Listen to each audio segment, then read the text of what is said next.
Hello and good afternoon. You are very welcome to today's S&D event with the very important launch of the position paper on gender equality. We're going to be talking about that in two panels. Of course, we will have some introductory addresses as well. But I do want to encourage you, the audience watching around Europe, to join in this conversation. Go on Twitter, go on your social media area of choice, and please use the hashtag gender equality and progressives for Europe. And if you would like to put some questions to our panellists, we will take those, collect those via Twitter, go along there and follow the S&D group, and that is the account The Progressives. So make sure you follow them and get involved. I'm not going to delay you any longer because we've got a lot of interesting speakers for you today. But first, to tell us why it's so important and so timely that we are launching this paper today, I'm going to hand over to the President of the S&D Group in the European Parliament. That's Irache Garcia Perez. Thank you very much for joining us today. I know this is an important event for you as well. Tell me all about it. Very important event for me and for our political family. The S&D Group and the Socialists and Democrats family are leading the gender equality in all of our policies, and it's so important to work on this direction because our mission is to achieve the gender equality. As a Socialists and Democrats in the European Parliament, our vision of the EU is a feminist one. We want to build a stronger Europe, and to build a stronger Europe, we need to build a feminist Europe, understanding that our position is to relaunch and to recognize our commitment with the safeguard of and protect gender equality. We did this work in the past, we are doing now, and we will do in the future. And we will do in the future not alone.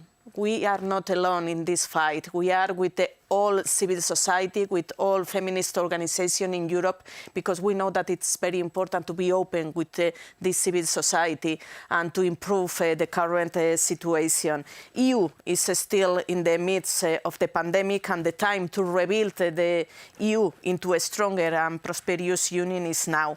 Pandemic had a clear women face, we know, and we have to understand and to work to improve the situation in all areas.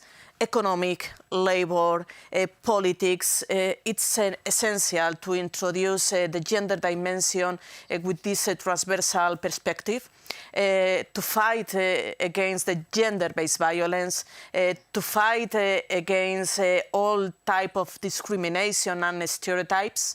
And it's so important to guarantee that women can be in all areas at the same level with men's. No? In the labor market, for example, we have to work with this important issue about guarantee that women can be in the labor market with the same salary, for example. This is very important for us.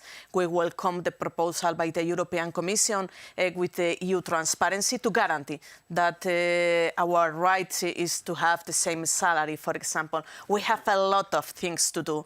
We have a lot of work, and we can do it because in our principal values is the clear commitment with the equality, with the gender equality. We, women, are the half of population, and we have to be at the same level in all areas. And the S&D Group will work on this area. Not only women on the S&D Group, all group needs to have a clear commitment, and I think that this is a great opportunity to relaunch this position paper to build a more fair and equal Europe. Well, thank you very much, Irache. That's really, very clear. I think we can all get behind everything you've said. The paper is what we're going to talk about today. We're going to be sharing it. We're going to be showing it a lot and talking about a lot of those action points. As you say, the pandemic has disproportionately hit women. So we maybe have an opportunity now to build back stronger and take advantage of, if there is a silver lining, that the pandemic has given us. So thank you very much for that. We're now going to hear a short video prepared for us by the chair of the Women's Rights and Gender Equality Committee. So Evelyn Regner has been on talking to us about why it's so important. She's talking about the problems that we faced during the pandemic, as well as the Women's on Boards Directive. So let's have a look. Hello everyone. My name is Evelyn Regner. I'm a trade unionist, a feminist and member of the European Parliament, and there the chair of the Gender Equality and Women's Rights Committee. As such, I'm very happy to participate today in the launch of our S&D Gender Equality position paper. We are living in extraordinary times and have seen that the impact so far of the pandemic is hitting women way harder than men, literally. Now women and girls are even more exposed to gender-based violence. Figures from several member states show that the number of cases of domestic violence has risen significantly. At the same time, women are our heroes, our superwomen of the pandemic. They are making up more than 75% of the workforce in jobs of systemic importance, and they keep the families running. And in addition, they kept our countries running as highly qualified leaders, although only 7% of heads of state worldwide are women. Mostly female names come to my mind when thinking about those countries which deal best with the pandemic. Yet, women in leadership are much undervalued and often hard to find. 8 years ago, we already adopted the legislation on this, the Women on Boards Directive.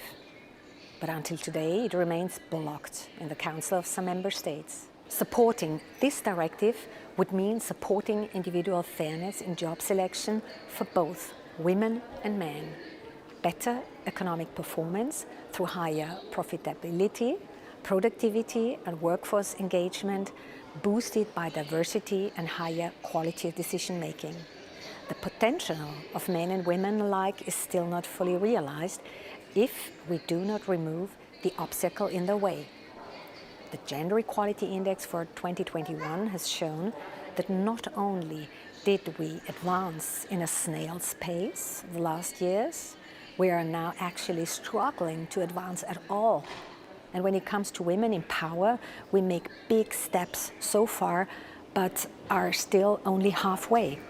And when it comes to the use of time, we are actually facing a worsening situation. In this regard, the S&D's new position paper on advancing gender equality comes at the right time.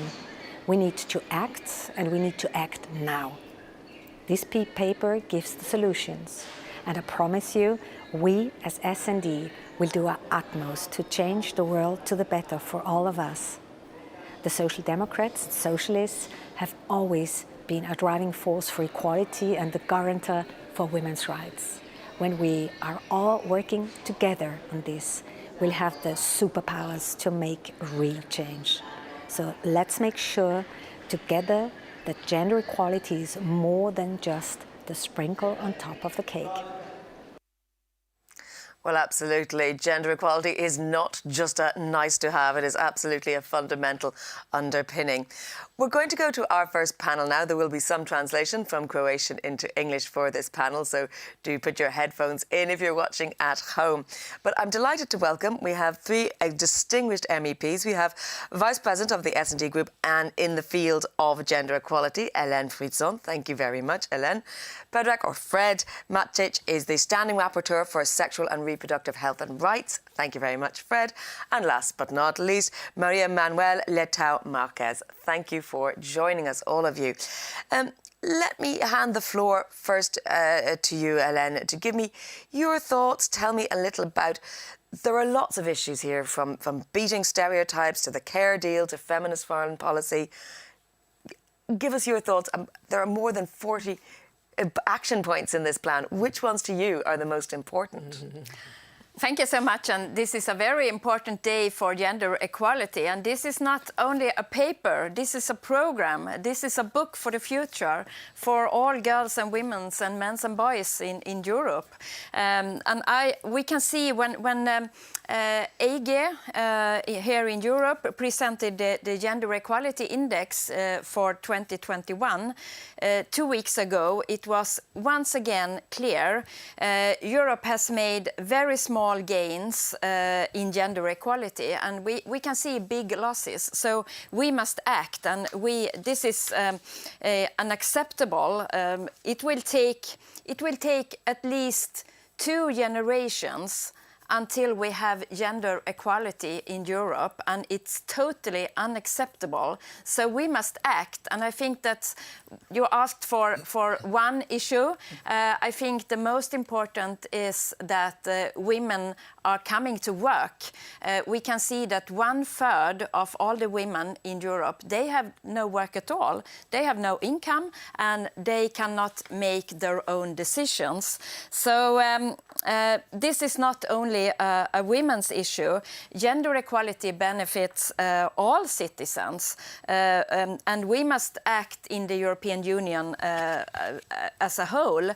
So I'm very proud today sit here and that then the S&D group can present our program, our position paper, because we must call for action and we must step up. Thank you very much. It's something that has been clearly articulated by all our speakers so far. Fred, let me turn to you, because not all feminists are women, and you're the rapporteur of, as I said, the recently adopted report on the situation of reproductive health in the EU. Tell me about that report, its fight, its importance, and maybe pick some key points.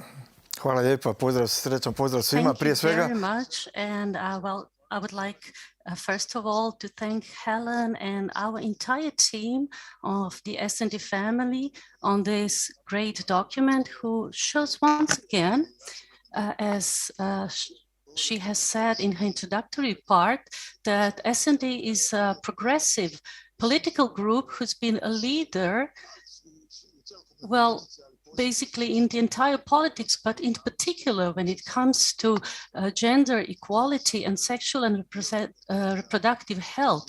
Yes, I was rapporteur for this report, which was very positively received. There were, of course, some negative reactions, but we will not pay attention to that.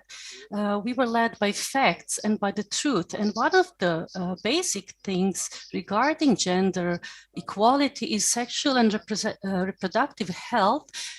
Some of the main points in our resolution are universal access to rights, also access to contraception for all, uzrastu, zatim siguran i legalan pobačaj, medicinski potpomognuta oplodnja, visoko kvalitetna skrb za majke i trudnice. Također smo se poseban naglasak stavili na ovu COVID pandemiju, ovu situaciju u kojoj neke zemlje, neke naše kolegice i kolege koriste upravo ovu tešku situaciju da bi se ovo stanje još više pogoršalo. Rekao bih da smo bili izloženi velikim pritiscima, ali evo, kao što kažete, ja sam jedan od rijetkih, nažalost, jedan od rijetkih muškaraca u ovom odboru. Volio bih da nas je više kolega, jer mi svojim radom želimo pokazati da nam je jako stalo do prava žena. I znate, ja nekad volim reći slikovito, bilo bi lijepo da, slikovito govorim, bilo bi lijepo da ovog odbora i nema, ali nažalost potrajat će još puno vremena da mi dođemo do rodne ravnopravnosti i upravo borbom ovakvih ljudi, žena i nas u S&D FEM odboru postići ćemo da to dođe što prije. Naravno da to neće biti preko noći. Evo, kažem vam, kao ratni veteran i prilikom donošenja ove rezolucije bio sam izložen zajedno sa svojim kolegicama i kolegama koji su radili na rezoluciji, bili smo izloženi velikim pritiscima, ali ja se na to ne obazirem upravo zbog toga što vidimo da je protivnicima ove rezolucije jako stalo da je ponize, demantiraju i da kažu da ona nema veliko značenje. Upravo zato ona ima veliko značenje i jako smo ponosni na to. Sve je to ugrađeno u ovaj dokument i još jedanput zahvaljujem i Helen i cijelom našem FEM timu na urađenom poslu. Odlično urađenom poslu. Absolutely. You talked about things taking time, and you mentioned, Helen, 2 generations. We don't have 2 generations. We don't have that time to waste. No one would thank us in the following generations if we took so long. Maria, Manuel, digitalization might be one of the ways we can help to speed things up. It might be as an area where there is an opportune moment to help women's participation in the digital world.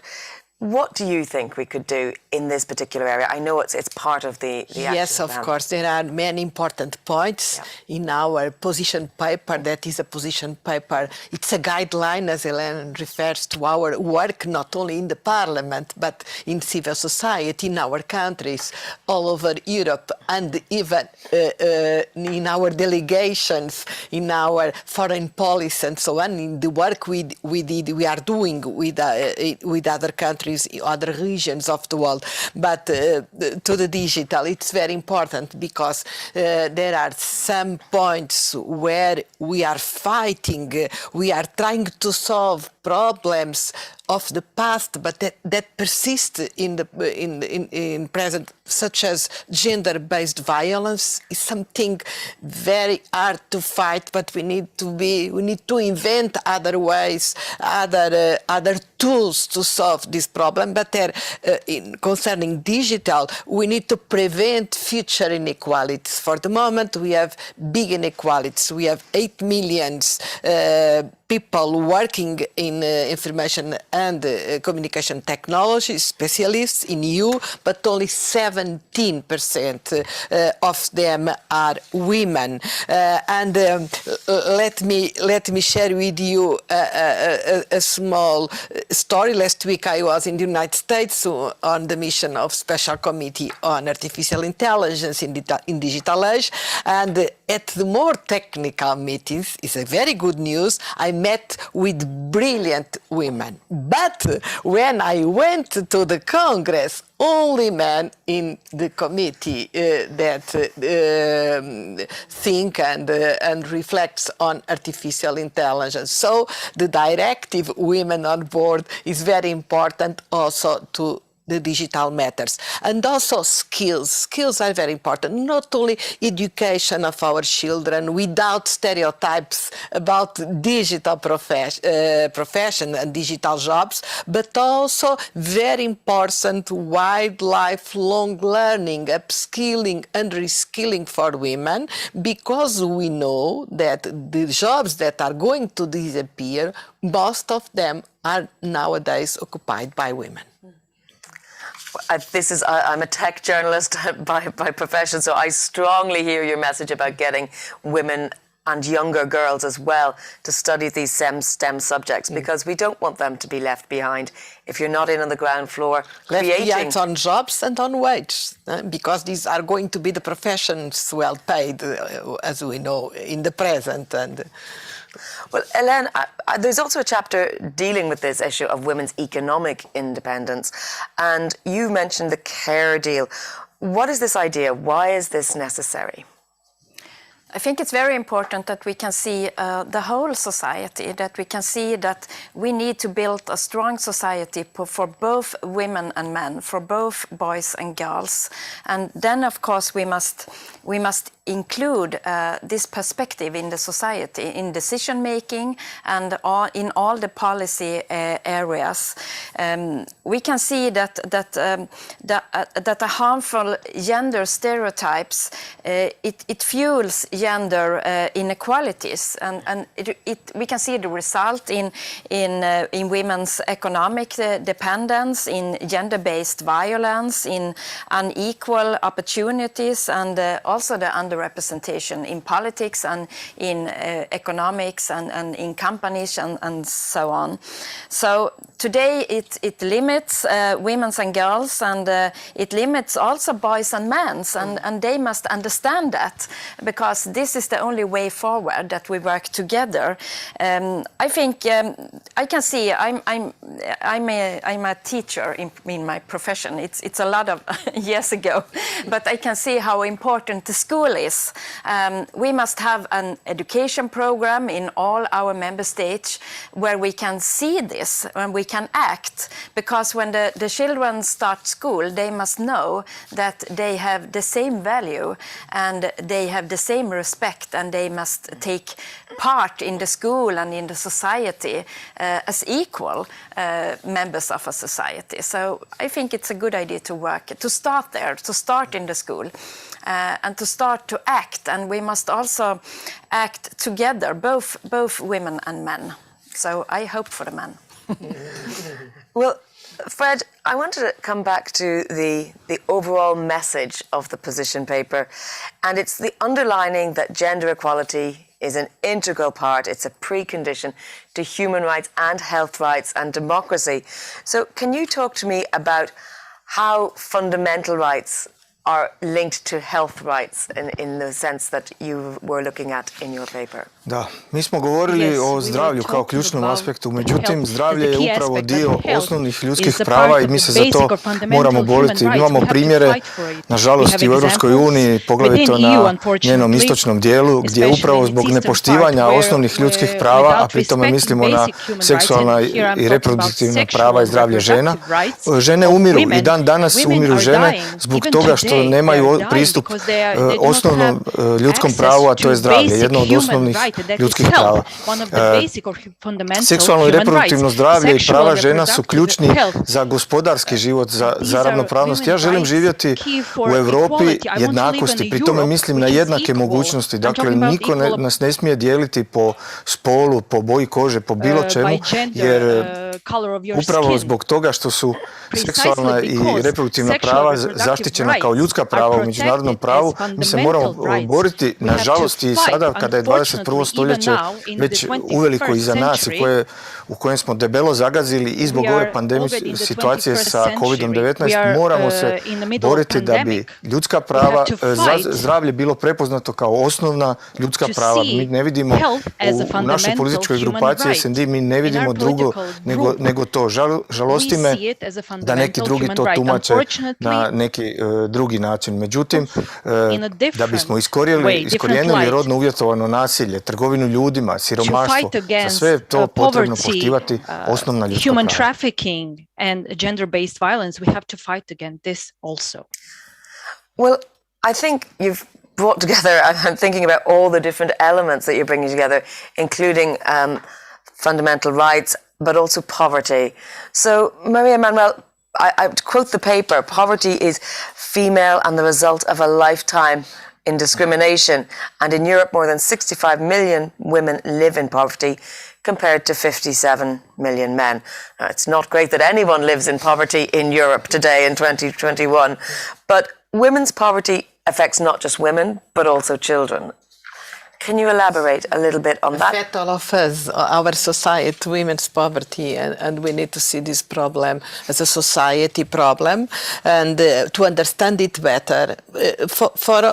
For many of the points of this position paper, we need to understand better gender violence. We need more data, disaggregated data, in order to design our actions and to have concrete results, because we can have very, very good strategic papers, but without concrete results it's difficult to work and difficult to convince other women that that is important to fight for gender equality.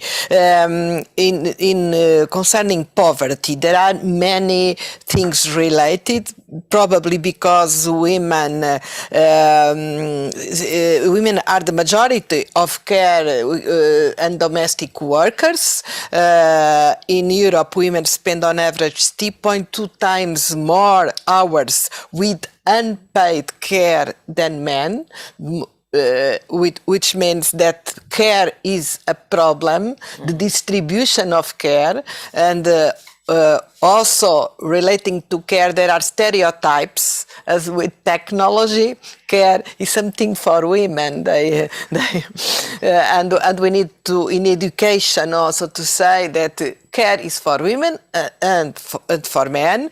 There are many women that cannot work full time because they need to do other things. There are many women with work that is not paid.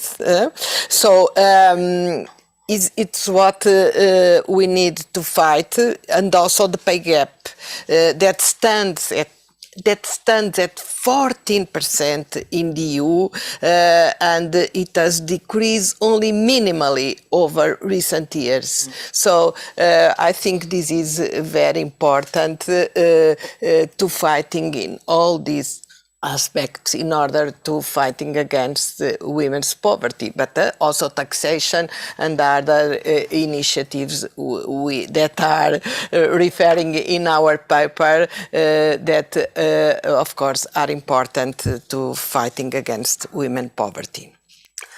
Well, we've talked a little bit, just to stay for one last question, Fred, to you on the health area. We've talked about the way it affects poverty, the way it is an underpinning for fundamental rights. We've mentioned situations of maternity and reproductive rights and the need to get girls skilled. We haven't talked very much about end-of-life care for women, because women are disproportionately marginalised at the end of their life as well. And there is this reliance on unpaid care from other women. Is there some way you see that the EU or that the progressives with their push at the moment might be able to step in to tackle this? Gledajte, SND-evci, socijalisti i demokrati su uvijek prednjačili u svim stvarima, pa tako i u ovome dijelu. Ovo je jedan snažan dokument, nisam na početku stigao reći, dakle mi se ovdje dotičemo i nekakve stvari koje se do sada u političkom životu mnogi nisu usudili dotaknuti.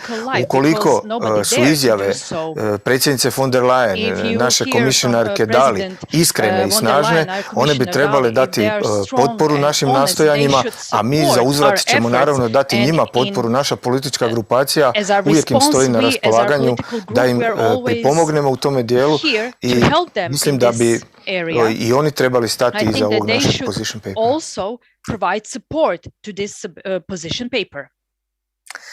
Thank you. Well, I think at the very beginning was that I tried to mention that this should be a cross-community, cross-policy, cross-party supported movement.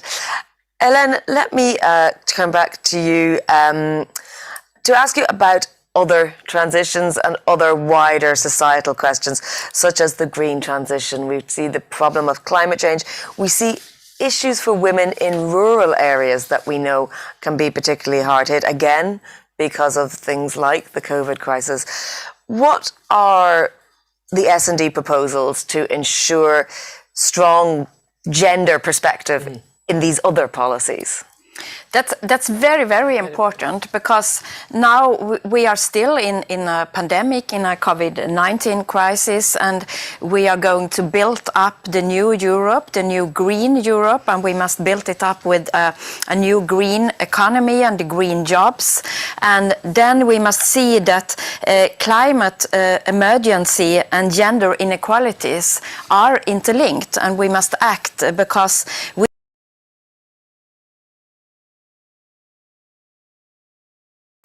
than men in thinking climate transition. We know it because we can see it in different areas, and we must take this opportunity. And I think it's necessary that green transition and the gender equality go hand in hand when we are going to build a new, stronger Europe. We need it in all the member states, but we need to act here at the European Union level. So I think that an integration of a gender perspective in all the policies and the initiatives from our union is a clear signal how we can start a new Europe for the future. And I think it gives hopes to all the young people that we act in this way. So I really look forward to this debate and these discussions, and also this decisions we must take. Well, let me then, Maria Manuel, a similar sort of question to you. How important is it to bring this gender neutrality idea, or the idea of levelling up, to use a British expression, of keeping women in mind when implementing all sorts of policies? How Is that something you see as being fundamental? So this is the most important, because gender equality is not a specialized policy in the parliament. It's an attitude in all our work, foreign policy, digital transition, climate transition. These two transitions, it's very important in order women are not left behind. It's a very, very, very important point. And one of the aspects we are working is gender action plan. We want the EU to lead by example and ensure gender equal representation of women in key positions, for instance, in the European External Action Service, relevant Commission service, European agency. Here in our committees, it's also important, because if you see, there are some committees where are more women than men, but in the other consider the most important is the opposite. We want 20% of all official development aid in each country to be allocated to programs having gender equality as one of its main objectives. And we also call for systematic implementation of rigorous gender analysis, gender disaggregated data collection, gender budgeting, and gender impact assessments in all our aid. It's very important that we work with these values in different aspects of European policies, not only those traditional relate to gender equality, but the new transitions and also our external action. Well, you mentioned the External Action Service, which is great, because I was just about to ask Hélène about the importance of a feminist foreign policy. Can you talk to me a little bit more about what that means, looking beyond the borders of Europe? And of course, I'm extra proud to be a Swedish politician here, because our government launched our feminist foreign policy in 2014. And as a former minister, I know very well how important this was, because Sweden became the first country in the world with this formal policy.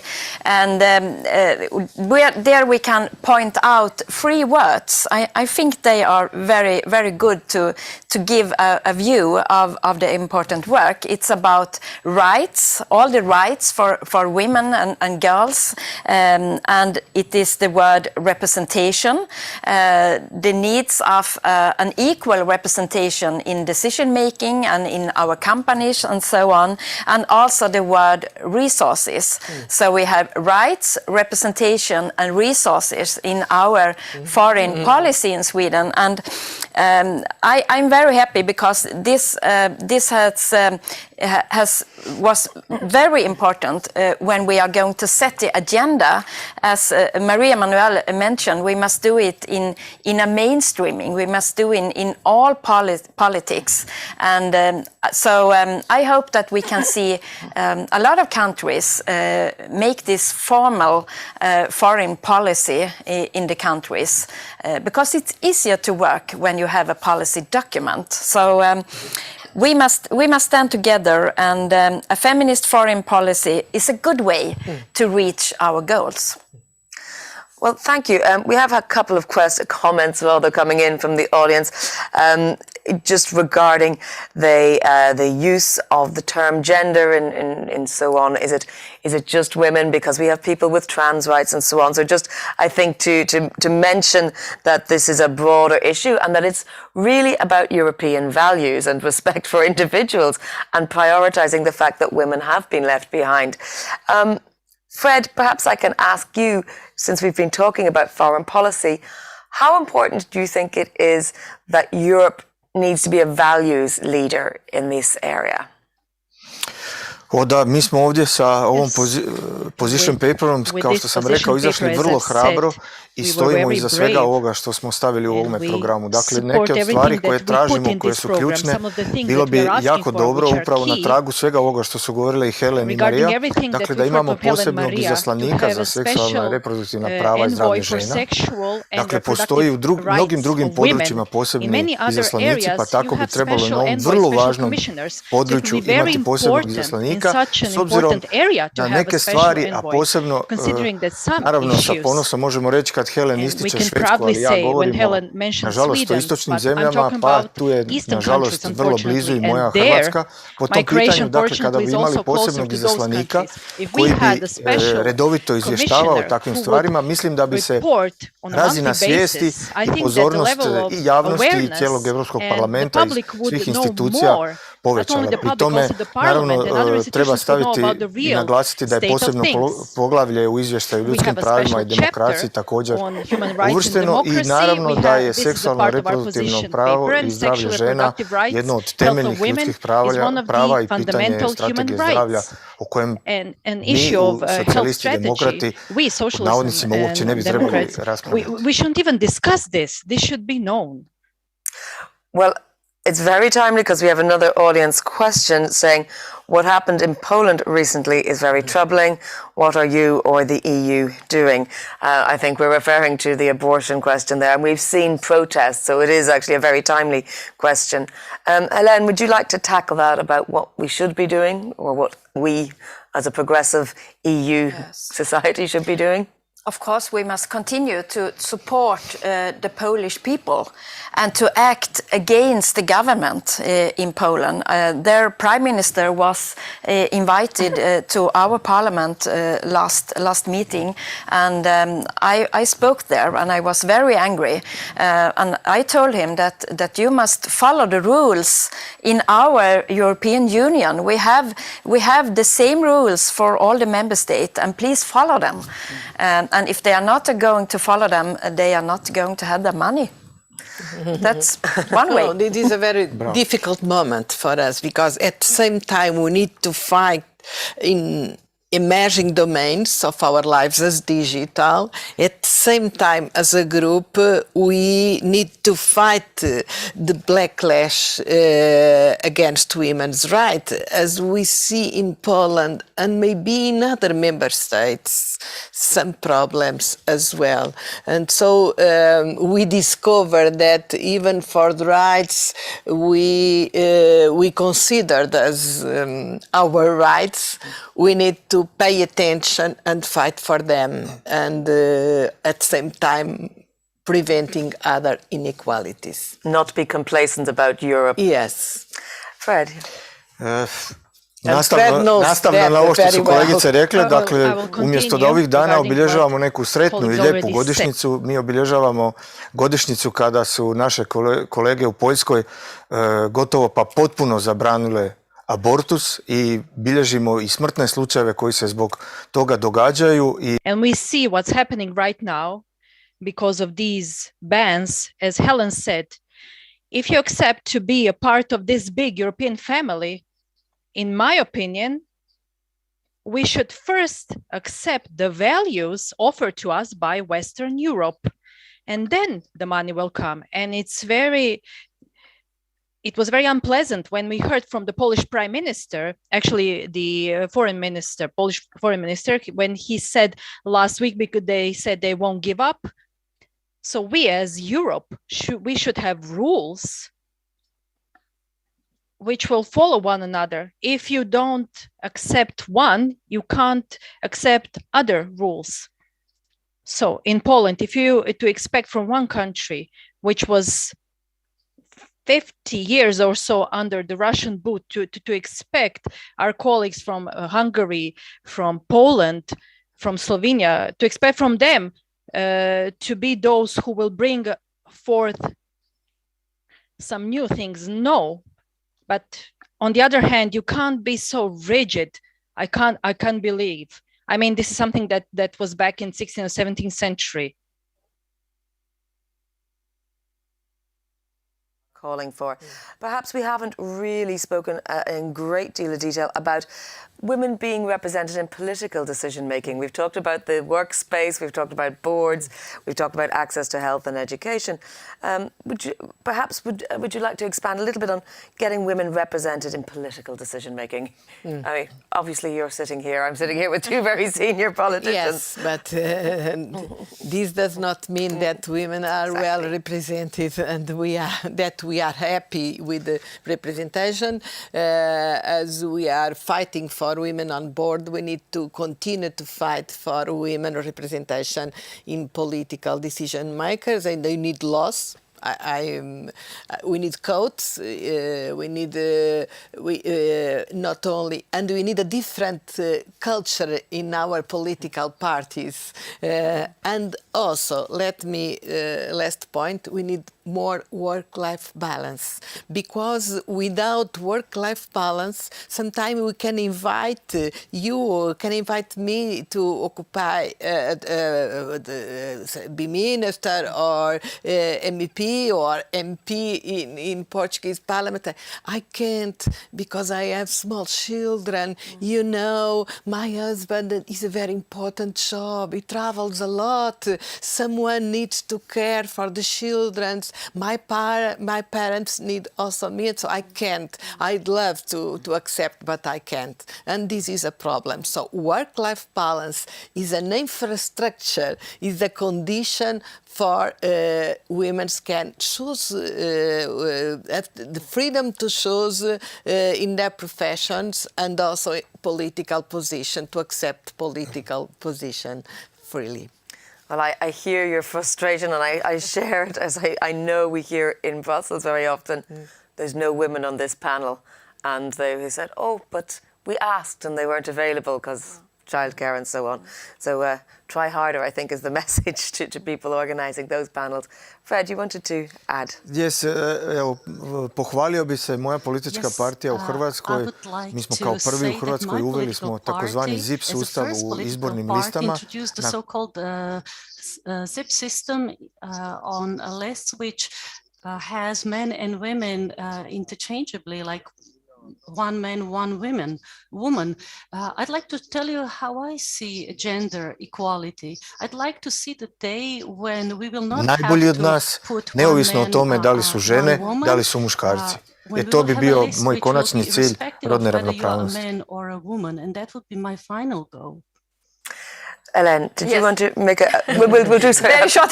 I'm waiting for the translation. Okay. Of course, I agree very much with my colleagues, because we need a society that supports both women and men, and a welfare system and all that. But I also, when you asked your question, I think that I am sitting here because of a decision we took in our party in Sweden in the beginning.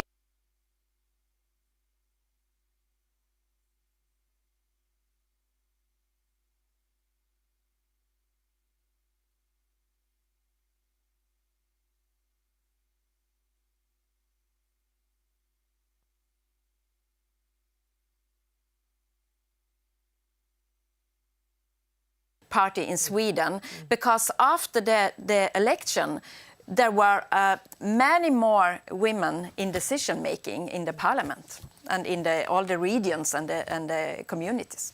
Well, even small actions like that. Some countries need a legislation. I know the Nordic countries have a different culture, system. But for some European member states we need legislation passed in the parliament in order to change.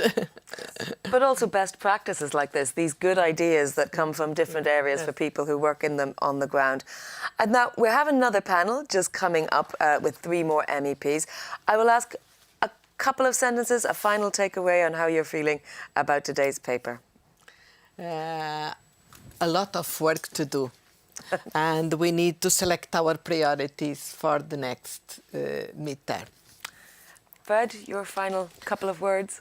Da ne bude pretencijezno, mislim da je ovaj position paper Biblija prema kojoj ćemo se od danas morati ravnati. that we will look up to Yes, from and now I'm on. proud because now we are taking leadership for gender equality. Thank you, Jennifer. Well, thank you very much. Thank you for this interesting panel. We have another one coming up very shortly, so don't go away. Do stay with us. We will be bringing in 3 more MEPs. We will tackle some of the other areas that are mentioned in the paper because there are so many to get through, and we're going to talk about those in just a minute. Thank you, Jennifer, Ellen, and Fred. It's my pleasure to be with you. Thank you. Thank you.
Thank you for staying with us as we continue this very important launch today of the S&D position paper on gender equality and women's rights. We're sharing this a lot online, so keep an eye out for it. We'll be sharing it on all the social media channels as well. And you can, of course, join in this debate by following along online. Use the hashtag gender equality and Progressives for Europe. If you want to ask questions of our second round of 3 MEPs on this panel, you can go to Twitter and follow The Progressives is the name of the account. It's the official S&D account, and put your questions there. And if there are particular panellists you want to answer them, please do say so and we'll try to get to them. But there are a lot of points to cover, ladies and gentlemen, in this particular paper, because there are more than 40 actions in the list. So let me introduce you to our speakers. We have the S&D Femme Coordinator joining me, Maria Nurkel. We have MEP Pina Piccin-Erno, and we have MEP Robert Biedron. Thank you all very much. Maria, let me start with you. Which one of the issues on the paper is the one jumping out to you? They're all important, but which one jumps out most? I think in my side, it is always participation. Participation for women is so important in the parliament on the one side, in the companies on the other side, and so on. Participation is, I would say, the basic. On the other side is the transparency situation about the money. Nobody knows how is the money, how is the income from the other, how is the income from the neighbor, and it is so a hard job for women to fight for more income if there is a fog. Nobody knows, and I think pay transparency is so important for all, for a good society on the one side, and for the feeling my income is correct or my income is not correct. This is pay transparency, say exactly, is the income correct or no? And I think we have to make clear the fog is not a good way. We would like to have a clear view about this situation. And at least I would say it is, for me, it's a shame that the European Council have, for example, meetings for agriculture, special meeting for agriculture, special meeting for trade. But there is no special meeting for gender equality. And I say, why? I would say, if I would be Ursula von der Leyen, I know then it would be better for Europe as now. But okay, I would do it today. Today to ground a new council for gender equality and equality. And it is so important to have our own forum and to have a debate in the different member states. And I would say these 3 points for me are very important. Well, thank you very much. Equal pay for equal work is something we've heard about for a long time, and it's not new. But it is still quite far away in terms of what is actually being achieved. Pina, let me turn to you and ask, in general, regarding the paper, why is the timing so important? Why are you pleased to be sitting here today? Il paper sul quale abbiamo the paper we worked on, and we really work hardly on it with our group, within our joint committee, does represent the political position of our group on every point related to the gender parity, the gender equality. Like you said, these are crucial points, very paramount, and we're still struggling because the path that we have to go through all together is still quite long to go, and it is going to be a hard path as well. From no point of view, you can actually claim you can achieve a full gender equality, neither from the economic point of view, nor from the sexual and reproductive health and rights point of view. And in several European member states, women's rights are still at stake. Maria mentioned a few points beforehand. We have to discuss violence in a more in-depth way. That's why it's important to define what is the political position of our group, and to do that in a clear way. And we try to do that with our position paper, which is very important for all these reasons. And we touched on some of that in our previous panel.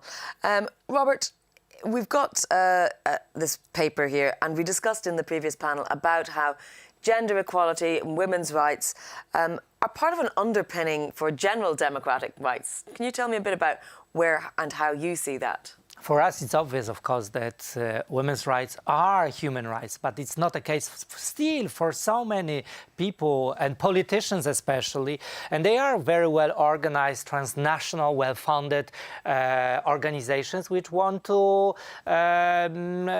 completely destroy the fundamentals of our human rights system, of our rule of law system.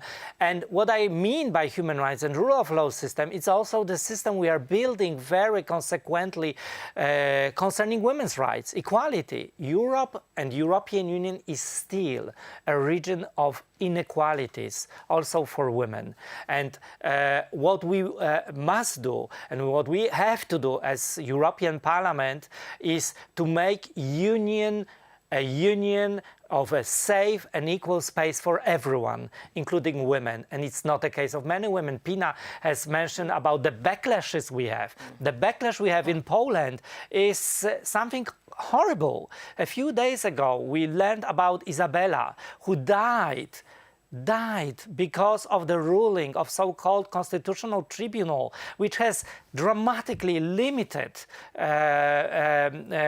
access to safe and legal abortion in Poland. She was very young, and she died because of the coward, populist, unhuman, unethical decision of politicians. And this should be not acceptable. And we as S&D group, we are not only to defend the rights, to stand clear on our positions, but also to fight for equal rights, to have a standardization, to have a catalog on pay gap, that there won't be any folk, as you mentioned, on parental rights. So we are fighting for a kind of a catalog, a charter, European Union Charter on women's rights, and this is one of our goals. And this charter must be the baseline, and I think it must be the baseline for all member states on the one side, for new member states in the future, and it must be this baseline. We go no step back. Yes. No step back. The future, we are the progressive, and progressive always means we do the next step, the next step. Progressive doesn't mean we go back. And I think this we are standing and sitting here for this idea. Because there is no reason that Polish women or Slovak women or Italian women have different rights than German women or French women. That's an absurd we're living in, and there should not be a case, and that's what we are fighting for. Yeah. Well, I'm an Irish woman, and indeed we recently, yes, not so long ago... Congratulations. Yes. That's right. Well, we saw this massive reaction in Poland, however. Fortunately, we see people protesting in the streets for women's rights. Maria, let me take a little twist in this and ask you about women's representation in politics, in decision-making. You talked about women's representation in, if you like, the workplace, or at least linked to visibility in the workplace. What more steps can we take? What more needs to be done? These women are marching on the streets. How do they get listened to? For more participation, I think I would say 3 steps in the beginning. Sanctions, sanctions, sanctions. If there is something against the rule, then we have to pay, for example. On the other side, quotas.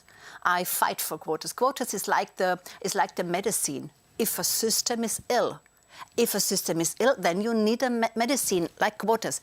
If the system would be healthy, then we can cut the quotas.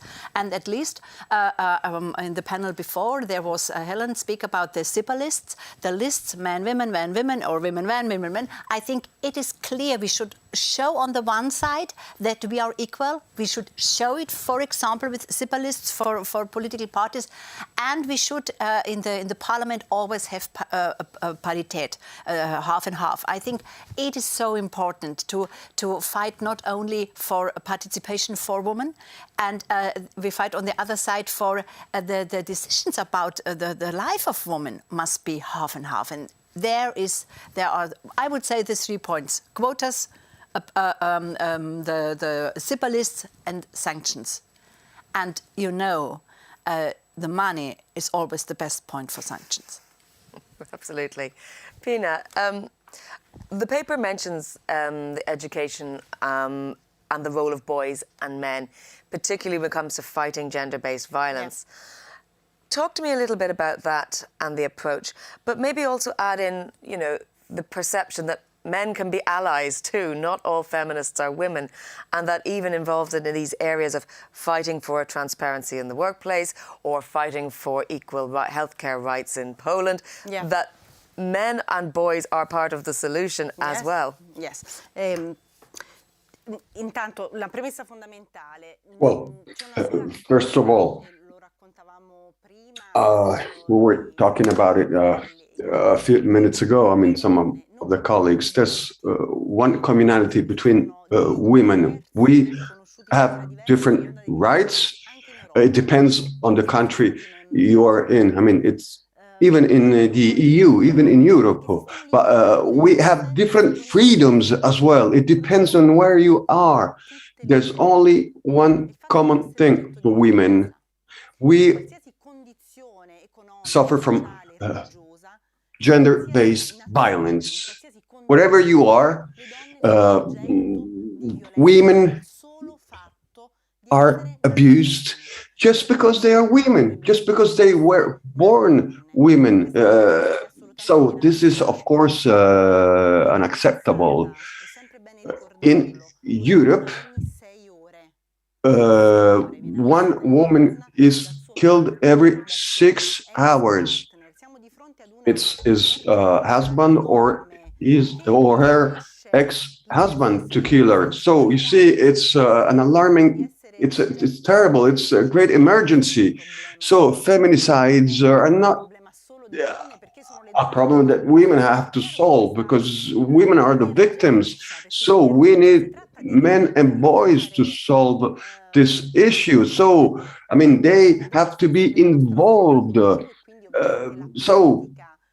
Of course, we also need the politicians to be with us, not only boys and men, because, I mean, they are the ones who commit the crime or the abuse. So, I mean, we have to involve everybody. And I have to say that the parliament is doing a great job, because recently we have approved with a great majority the inclusion of feminicides and gender-based violence. We have included it within the Eurocrimes. So the Eurocrimes are defined by Article 33 on the functioning of the Union. So Article 33 talks about those abuse where the European Union can intervene. So some crimes, for example, some very bad crimes, for example, and the transnational feature as well. So the human being trafficking, organized crime, weapon trafficking are included in Article 33. So we voted to include also gender-based violence amongst those crimes. And I'll try to be very concise. So at least we have one only definition of being subject of violence, because, I mean, Rob is well aware, Maria as well is well aware, because we have different judicial definitions of the meaning of violence, of abuse. So we need a unique definition, because it cannot be a different thing in Italy than in France or in Germany or in Belgium. So this unfortunately doesn't happen yet, apart from some very, very bad crimes like sexual abuse or feminicides, because this is, of course, the extreme thing. But often the feminicide, before feminicide, you have psychological abuse, psychological violence. So we have to intervene there with the right timing, otherwise it would be too late. So now the European Parliament has approved it. Now the Council has to give his opinion. Let's hope they will be fast enough to give this answer. And then, like you said, of course, this is terrible for women. So we need to work on education. Like you said, we need to train and to educate the youngest. Because, I mean, we have to fight against all those gender stereotypes that are awful. But, I mean, this is the reality, unfortunately. And then that's what we see and that's what we witness every day. So we really have to work hard on education, on children. We have to start since the earliest age. And then, of course, we also need good policies. Thank you. Absolutely, I agree. And we need them to be in a more consistent way, do we not? Because you talk about stereotypes, and every time we see a new viral video of, say, casual street harassment, everyone is very concerned, and then we forget about it again until the next one comes along. So I started off asking you a question about being a good ally and cross-sectoral things. Robert, there's questions of that which societies don't value women. There's also a leakage over into poor support for LGBTQI plus rights. Can organisations work together to be more supportive and bring a more political and coherent political message to those countries that are perhaps lagging behind? Yes, we can, and that's of course, and that's one of our goals, to connect, to find the webs where we can create to support each other. I come from the country of solidarity, so I can tell you a lot about how we can be in solidarity with each other. But that's one of the goals we are addressing in our resolutions every single day. And for example, in the resolution on abortion, we are calling for the cross-border help for Polish women who need to seek their right to access legal and safe abortion outside our country. I don't remember, but my mother just a few days ago, she has explained me that in 50s and 60s, Poland was a safe asylum for many women from Scandinavia, from many countries, traveling to Poland to access safe and legal abortion.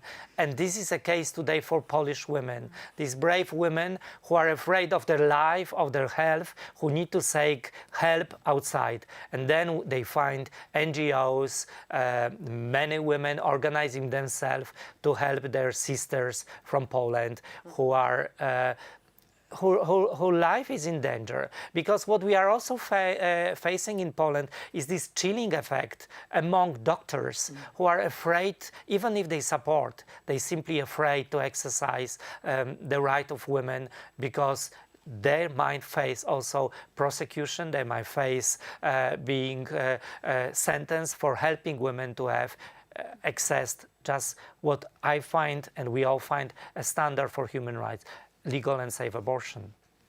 Well, we saw, I think, another country which is not having access to abortion rights is Malta. And in particular, during the pandemic, there was a spate of younger girls in particular, accessing very unsafe abortion methods because they didn't have the opportunity to travel primarily to Italy, which they used to do before. So I mention that because it's related to what we're talking about, but also I feel we should touch on the impact of the pandemic, which has disproportionately hurt women. There's a lot of things in this. Do you think it is, if you like, epidemic-proof, future-proof? If all these calls were answered, what would be your hope for the future if another crisis struck, Maria? For the next crisis, Yes. we have the final crisis. We have now the COVID crisis, and the next crisis will come. We know. I would say it must be clear that not only the women pay. In the final crisis, 2008, we have the papers, and we can clearly see that the women in the south of Europe pay for this crisis. And this is a shame. It's a shame for us all to say that this was a crisis from the man in the bank. Yeah. And then step by step, now it's crisis for the women on the street and for the poor women in the south of Europe. And I think we have to make clear the next crisis must be half and half on both shoulders, on the shoulders from the man and from the woman both. We don't like to fight for a situation that women have no responsibility. No, no, no, no. We would like to have this half of the rights, and we accept absolutely to have the half of the responsibility. And I would say for the next crisis, we need crisis meeting points for make decisions, not without women, decisions with the women on the table, and we have to fight for more clear situation. Where will the money go? In which hands will the money go in the future? Well, indeed, this recovery package is a lot of voices shouting to be heard and a lot of hands scrambling for it. We've only a few minutes left. I think I'll give everybody a chance to give a wrap-up comment. We'll try to be a little bit more optimistic than pessimistic when talking about the pandemic and the next crisis. So, Pina, a final word from you. What are your hopes for the future? Io penso che sia necessario continuare a combattere come stiamo facendo con grande forza per riconoscere uguali diritti a tutte le donne. I miei colleghi sanno che io mi batto con grande forza e da tempo contro la violenza, che è in particolare un tema, una questione che io sento moltissimo, perché, ripeto, trovo inaccettabile che per il fatto di essere donne si possa essere oggetto di violenza. Credo che in questo momento, lo hanno detto i miei colleghi, le donne e i diritti delle donne stanno subendo un attacco durissimo da parte dei governi conservatori. Questo lo vediamo in Ungheria, lo stiamo vedendo in Polonia, lo stiamo vedendo in diversi Stati membri. Abbiamo visto la Turchia si è ritirata dalla Convenzione di Istanbul. C'è un attacco alla Convenzione stessa che, ricordiamolo, è uno strumento giuridicamente fondamentale per combattere la violenza. Quindi stiamo in una fase difficile in cui i diritti delle donne vengono attaccati. Quindi per questo è importante il lavoro che stiamo facendo ed è importante definire qual è la posizione della nostra famiglia politica e con forza. Noi l'abbiamo voluto scrivere, abbiamo voluto dire, come ricordava Maria, che su questi punti noi non siamo disposti a fare un passo indietro, perché i diritti delle donne sono diritti umani. Abbiamo visto attaccare i diritti sessuali e riproduttivi, abbiamo visto un aumento esponenziale dei casi di violenza durante la pandemia, ce ne siamo occupati tanto con la nostra famiglia politica, nel nostro gruppo. Abbiamo visto with our political family, we noticed that. Let me just provide you with the Italian data. 4 posti di lavoro persi, 3 sono stati persi dalle donne durante la out pandemia. of 4 jobs, 3 lost jobs were women jobs. Women are paid less than men, so time has come, to rebalance the situation. Time has come to actually give back to women a different future. We need to provide them with a better future. We're still working on it, and we will keep doing that. Well, I think you say the time's come. Some would say the time has come and gone, and we're past the point of ticking clock. Robert, final thoughts from you. Just a short final thought is that this gender equality and women's rights position paper should be a Bible for every single politician. I mean, this is a guideline, this is a map we can maneuver around, staying on our positions. And this is the world we are dreaming of, the Europe of equality. And Pina has mentioned something important which struck me a lot. It's also responsibility of boys and men. I see, I'm in 2 committees. I'm in the Farm Committee and Budget Committee. And Budget Committee is dominated by these old boys with money who decide about money, supporting military and all these issues. And then the Farm Committee with passionate women who want to change the world for better. Without money, but with a lot of strength. And I hope one day the 2 committees will meet each other, and my colleagues, the old boys, will understand that we need to live in the world of equalities where everyone is equal. Well, thank you, Maria. I think I would say it's the same. I would say the same. Gender equality is not the cream in the coffee. Gender equality is the coffee. It's the basic. And if the cream is or the coffee is missing, then you have a problem. And normally you can see if there is a problem with gender equality in the member states, then you know there is a problem with democracy. You know there is a strong link, and we have to understand gender equality is like a signal. And you have to see every day, is everything okay? If something is not okay, then you have a problem with the democracy. I have great colleagues in my family. I'm so proud of them. Well, you know, gender equality, it's like the coffee. It gets you up and gets you going in the morning. Thank you very much, all of you, and thank you indeed to our previous speakers. I know a lot of you are following online. I will show you once again the cover of this position paper. You can find it online by searching for the hashtag gender equality and following the progressives. There's a lot of points in it, but they're broken into really clearly easy to understand sections, some foreign policy to defining rights against violence, to defining economic rights, to fighting against poverty, digitalisation, and a truly gender feminist foreign policy and gender equal society, as well as a green future that works for women. All the main key areas there with actual real ideas bullet pointed underneath them. So do give it a read. And with that, I thank everybody for joining in. Let's all say courage and we go forward and fight further. And this is not over. This is the start of a position. So please do keep the conversation going online. Get your friends, get your colleagues, get your mothers, brothers and sisters all to read the paper as well. So have a great afternoon and happy reading.